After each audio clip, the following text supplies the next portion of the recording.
मुझे फर्क नहीं पड़ता कि जमाना क्या कहता है। भाई क्या करते हो आप? कबाड़ा मिलता कबाड़ा बेचते हो? कितने कमा लेते हो? 5,000 एक दिन का? अरे बाप रे। मैम आप क्रिकेट देखते हो? यस। तो मुझे विराट कोहली के लड़के का नाम बता दो। बाबर आजम।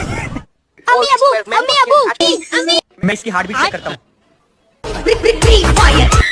बे माँ योबा। सर मॉनिटर देखो। आए भाई चाय पीने के लिए आरसीबी के रूम में तो गए, लेकिन साथ में कप लेके गए, क्योंकि उनको भी पता है कि आरसीबी के पास कप नहीं है।